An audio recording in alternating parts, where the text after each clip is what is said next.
Demon Emperor Chapter 572 hanggang 573. Nagpapatuloy.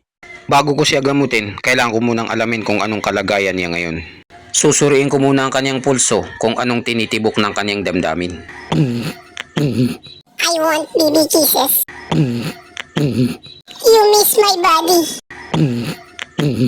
That was so hot. I'll touch myself na lang. Smoke then fuck. Napaka-wild naman ang iniisip ng batang to. Dahil siguro si UR na batang Blandy ay nagsanay ng demon devouring sabre. Hindi siya nagkaroon ng kahit anong problema dito sa loob ng 2 buwan. Hanggang sa pagkatapos ko siyang saktan, hindi na gumagaling ang kaniyang kamay. Tapos nagpatuloy pa rin siya sa matinding pagsasanay niya.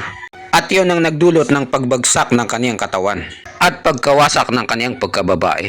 Sa una pa lang na makita ko siya na hindi gumagaling ang kaniyang kamay, nagkaroon na ako ng pagdududa na may isang tao na may masamang balak sa kanya.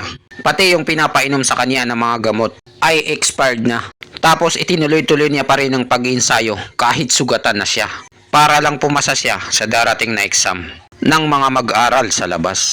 Kaya naman hindi niya na makontrol ang isang mabangis na enerhiya sa kaniyang katawan, kaya naman kumawala ito. Nang makita ko na si Single Mom Humier ang nagbabantay sa kanyang pag-iinsayo, gamit ang pagiging basis nyo para mapagtakpan ang kanyang masamang balak. Kaya naman napag-isip-isip ko na bigyan kayo ng babala sa masamang balak ni Single Mom, pero hindi kayo nakinig. Matigas talaga ang ulo nyo. Si Kuigang naman na anak ni Kalbo, nagsanay siya ng nagliliyab na dugo. Katulad sa teknik ko na pinagsanayan ko, ito ay tinatawag na galit na titi. Napakamasela nito pagdating sa paggamit ng gumagamit ng katawan. Sa madaling salita, kapag 3 at 5 taon ka pa lang, baguhan ka pa lang nito. At kapag naging 8 at 10 taon ka nang naging sayo nito, saka ka na magiging magaling nito. Nung tinanong ko siya kung ilang taon na siyang naging sayo nito, ang sinabi niya sa akin ay kalahating taon pa lang. At nang hinawakan ko ang kanyang kamay para alamin kung ano ang kalagayan niya, napansin ko ang kanyang mga ugat na dinadaluyan ng dugo. Nagkaroon ito ng pinsala at sumobra pa siya sa paggamit ng kanyang katawan. Kahit hindi na to kaya ng katawan niya, gumamit pa siya ng gamot na painkiller. Parang pagpapakamatay ang ginawa niya. At yun ay pakana ni Humier na Single Mom. Pinilit niya ang bata na abusuhin ng katawan nito. At ito ngayon ang naging resulta. Pero binalaan din kita, maitim na kalbo. Isa ka ring matigas na ulo. Hay nako, wala talaga kayong pag-asa. Nakakahiya naman kay Chupa. Nagmukha tuloy tayong bata sa harap niya. Hindi ko siya masisisi sa pagsisermon sa atin dahil nagkamali ako sa pagkakakilala sa kanya. Isa pala siyang dakilang doktor na kagaya ni Jose Rizal. Stewardess Chupa, may tanong ako sa'yo. Ano yan, Ogag? Alam mo pala ang lahat, ba't hindi mo sinabi sa kanila? Kasalanan mo rin yun. Oo, alam ko ngang lahat, pero bakit ko naman sasabihin sa kanila? Ano ngayon sa inyo kung hindi ko sinabi sa kanila ang lahat? Parang sinasabi niyong mali ako ah. Hindi naman Stewardess Chupa, boss, kakaiba ka talaga sa lahat. Ang isang kaibigan na may matinding pangangailangan ay yun ang magiging totoong kaibigan mo. Paano nila ako sasambahin bilang tagapagligtas kung hindi sila magkakaroon sa akin ng utang na loob? At hindi mangyayari yon kapag sinabi ko sa kanila ang lahat. Si Huyu, gusto niya akong sumikat at magkaroon ng maraming followers. Kung ganun, ang una kong magiging followers ay si Kui lang na may itim na kalbo. At Tiwiling na makapal ang muka. At ang pinakamagandang paraan para mapasunod ko sila ay magkaroon sila sa akin ng utang na loob. Mula nung makita ko ang sementeryo, parang langit na ito para sa akin. Wala na akong ibang gugustuhin kung hindi umupo at matulog na lang doon. Kahit na kinalimutan ko na rin ang ibang mga plano ko sa buhay. Pero si matandang ewan, bigla na lang siyang dumating sa buhay ko. Ipinaliwanag niya sa akin ang inang kalikasan, ang kahalagaan nito sa mundo. Kaya naman nakapagdesisyon na ako kung anong magiging sunod na hakbang ko. Kaya naman gumawa ako ng konting panloloko at pang-scam sa Lazada at para sa karagdagang kaalaman patungkol sa mga masasamang gawain. Walang buhay kung walang kamatayan. Ang isang demonyo ay nagbibigay buhay. Nakakatawa talagang pakinggan. Stewardess Chupa, ano ba ang balak mong gagamiting gamot para sa kanila? Makikita mo na lang yan, kupal, pagkatapos nilang magising. Kaya wag kang masyadong excited, relax ka lang dyan. Lumabas ka, dragon ng mga Diyos, dinggin mo ang aking kahilingan. Lumabas ka, dragon ng mga Diyos, Dinggin mo ang aking kahilingan. Shenron! Shenron! Sino kang panahas ka na tinatawag ako? Kupal ka ba, boss? Hindi maaari. Totoong dragon ba yan? Sa palagay ko, totoong dragon yan. Hindi naman ganyan kalaki yung butiki. Yan ang Dragon Ball Z. Akala ko sa TV ko lang mapapanood. Ang pagbabalik ng singaw ng dragon. Hinihiling ko sa'yo na buhayin mo ang dalawang batang ito. Masusunod ang iyong kahilingan. Kupal ka. Ano to? Nararamdaman ko napakaraming vitamins ang pumapasok sa katawan ko. Bumabalik na ang mga nawalang lakas ko. Ang aking pagkalalaki. Ang kinis naman ng kamay ni Batang Blandy. Ang sarap holding hands. Kahanga-hanga ang ginawa ni Chupa. Hindi ako makapaniwala. Talagang may banal siyang kapangyarihan na ipinagkaloob sa kanya ng may kapal. Kaya niyang magpagaling ng may mga kapansanan. Hindi lang siya basta doktor, albularyo pa. Anong oras na? Oras na ba para kumain? Sa wakas, kapatid ko, Batang Blandy, gising ka na at maayos na ang kalagayan mo. Sister, ate ko, ano ba ang naging problema? Anong nangyari sa akin? Wala akong matandaan. Lasing ako. Teka, sinong kupal na manyak na to? Nahawak-hawak ang aking kamay. Pinagsasamantalahan niya ako habang walang malay. Hello, baby girl. Are you lost? Tangina, si Chupa pala. Bastos kang hayop ka. Ididimanda kita.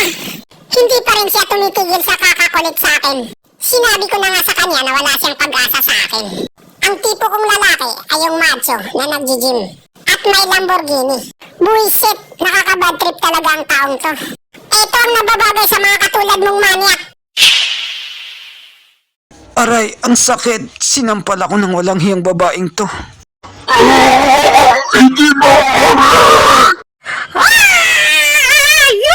Anong ginawa mo? Stewardess Chupa, huminahon ka lang, huwag kang magalit. Hindi niya alam ang ginagawa niya, bata lang yan, huwag mong patulan. Tanginan niyo, ginamot ko na nga siya tapos ito ang igaganti niyo sa akin. Walang hiya kang babae ka, anong ginawa mo kay Stewardess Chupa? Alam mo bang iniligtas niya ang buhay mo? Kupal ka! Tapos bigla mo na lang siyang sinampal! Humingi ka ng paumanhin sa kanya ngayon din! Ate, nakita mo naman! Hinawakan niya ako! Pinagnanasahan niya ako! Bakit kailangan kong humingi ng tawad sa kanya? Dahil sa pagmamanyak niya sa akin? Tanginang bata ka! Hindi mo ba alam na si Stewardess Chupa ang nagligtas ng buhay mo? Ano? Siya ang nagligtas ng buhay ko? Totoo ba yung sinasabi mo? Ate? Ate Blandy? Anong problema niyo? Ang ingay-ingay niyo. Alam niyong may natutulog. Tanginang bata ka! Bumaba ka rito! Aray! Aray! Tika lang muna, Papa! Dahan-dahan lang! Magbigay ka ng kay Tito Chupa mo! Dahil siya ang nagligtas ng buhay mo! Bilisan mo na! Lumuhod ka sa kanyang harapan at sambahin mo siya! Maraming salamat, Tito Chupa, sa pagliligtas mo sa aking buhay. Ate ko, Ate Blandy, ano ba ang nangyari dito? Hindi ko maintindihan. Ganito kasi yun, makinig kang kupal ka. Lahat ng ito ay kasalanan ni Single Mom Humier. Siya ang may pakana ng lahat. Kung hindi dahil kay Chupa, sa tulong niya, kayong dalawa ay habang buhay ng balisa. Hindi na kayo makakapagtrabahong muli at wala na kayong kinabukasan. Ngayon alam niyo na mga batang kupal na ako ang nagligtas sa inyo. Nakakahiya yung ginawa ko kay Chupa. Sinampal ko siya. Nasaktan kaya siya dun? Patawarin mo ako, Chupa. Hindi ko sinasadya. Nadala lang ako ng bugso ng damdamin. Ha ha ha ha. Hindi ko sana tatanggapin ang paghingi mo ng tawad sa akin. UR na Batang Blandy. Dahil sa katigasan ng iyong ulo, ilang beses mo na akong sinaktan. Maitim na kalbo, saluhin mo, para sa inyo yan. Ano ba ang laman nito, Stewardess Chupa? Hindi maaari. 10 gradong gamot. Ngayon lang ako nakakita nito sa buong buhay ko. Tama ba yung nakikita ko, Papa? Nananaginip ba ako?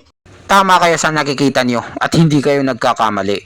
Yan ang heaven reaching feel o mas kilalang I feel the heaven. Ang mga sugat ng mga bata ay masyadong malala. Pati ang kanilang mga ugat ay nanigas na. Gamit ang gamot na heaven reaching feel o I feel the heaven, ang anak mong gorilla ay babalik ulit sa pagiging masigla. ang kanyang mga ugat at pagiging baog ay mas lalo pang titibay. Mas malayo pa ang pwede niyang marating ngayon sa buhay. Kahit ang pagiging ethereal stage ay walang problema sa kanya. Maraming salamat sa iyo, Stewardess Chupa, sa iyong pagtulong. Simula ngayon, ang mga buhay namin ay inaalay namin sa iyo. Ikaw na ang bahala sa amin. Maraming salamat sa iyo, Tito Chupa. Hindi maaari ito. Si Kalbo, binigyan ni Chupa ng 10 gradong gamot. Samantalang ako, hindi niya binigyan. O paano ba yan? Tapos na ang trabaho ko rito. Ito na ang oras para umalis ako. Dahil marami pa akong gagawin sa sementeryo. At para masimulan ko na rin ang aking pagsasanay. Teka muna, Stewardess Chupa. Pakiusap, tulungan mo rin si UR na Batang Blandy. Dahil kung hindi, habang buhay na siya, mananatiling 6 na gradong Propon stage. So, ano ngayon sa akin? Hindi ko na problema yon. Grabe ka, Chupa. Napakakuripot mo sa akin. Pumunta ako rito para magligtas ng mga tao. At yan ang ginawa ko. Pero sa bagay na yan na pamimigay ng ayuda, depende na yan sa akin at wala na kayong magagawa dun. Dahil hindi maganda ang mood ko ngayon, pasensyahan na lang tayo. Hindi ko obligasyon na bigyan kayo ng ayuda. Lagot na. Wala na tayong pag-asa. Hindi umubra ang beauty ko. Galit talaga sa akin si Chupa. Bakit mo kasi ginawa yun? Sinampal mo siya. Matandang ewan. Pakiusap. Kausapin mo naman si Chupa. Nakikinig siya sa'yo. Huwag kang tumingin sa akin ng ganyan. Pasensya na, hindi ko kayo matutulungan. Nakakahiya na kay Chupa. Huwag niyo nang subukan. Masisira ang buhay niyo. Mapapahiya lang kayo. Sinabi ko na sa inyo na si Stewardess Chupa ay masyadong maliit ang kaniyang pasensya. Tama lang yan sa inyo. Ginalit niyo kasi siya. Teka muna, Stewardess Chupa. May sasabihin ako sa'yo. Wala na tayong dapat pag-usapan pa. Huli na ang lahat para sa ating dalawa. Gusto ko lang munang magpasalamat sa'yo bago humingi ng tawad. Pero hindi ako magmamakaawa sa'yo para tulungan mo ako. Masaya na ako sa naging buhay ko ngayon. At kontento na ako dahil hindi ako naging isang balisa. Yan lang ba ang gusto mong sabihin sa akin? Oo, yun ang lahat ng gusto kong sabihin. Kung ganon, may iwan ko na kayong lahat. Alis na ako. Ang batang babaeng ito, masyado siyang prangka. Boss, mukhang may nakakalimutan ata tayo ah. Ano yun? Pero sa palagay ko, talagang meron talaga. May nakalimutan tayong isang bagay. Ano ba yung ginagawa natin kanina? Di ba pinag-uusapan natin sa tinagal-tagal na nating kasama si Stewardess Chupa? Dapat magkaroon din tayo ng ayuda sa kanya. Dahil kasama tayo sa tumulong sa Lolo Clan. Tama ka dyan, Kupal. Kailangan nating humingi sa kanya ng ayuda. 10 gradong gamot ng heaven-reaching feel. I feel the heaven. Kay Stewardess Chupa. Ha ha ha ha.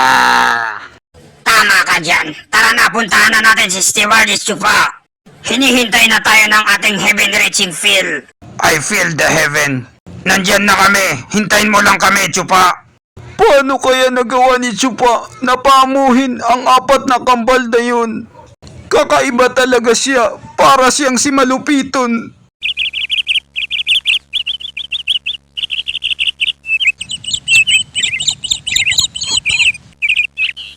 Hay nako, napakasarap talagang mag-relax at mag-chill sa mga lugar na walang tao.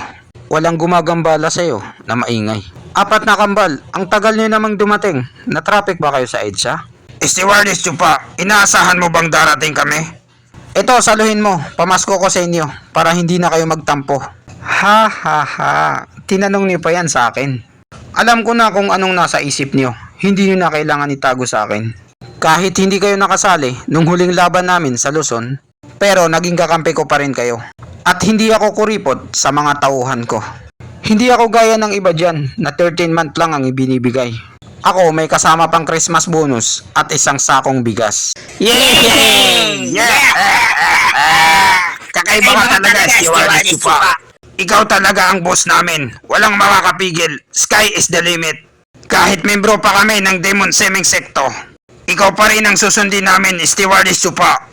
Mapa-imperno man o gaano pa ito kahirap, kahit anong mangyari, kasama mo kami. Tama na yung pagsasaya. May gusto akong ipagawa sa inyo. Ano yun, Stewardess Chupa? Hinihintay namin ang iyong utos. Bilang isa sa tagapamahala ng sekto, may konti kayong impormasyon at kaalaman patungkol dito. Kailangan nilang kumuha ng mga detalye sa mga matatanda kung anong mga kabalastugan ang pinaggagawa nila. Bantayan niyo kung anong mga nangyayari sa loob ng sekto at imarites niyo sa akin. At ang pinaka-importante sa lahat, tingnan niyo kung ang mga matatanda ay may balak sila na ibalik si Kuilang na maitim na kalbo at Tiwiling na makapalang muka bilang mag-aral sa loob ulit. At dito nagtatapos ang chapter 572 hanggang 573. Maraming salamat po sa panunood nyo. Mag-subscribe para laging updated sa buhay ni Chupa.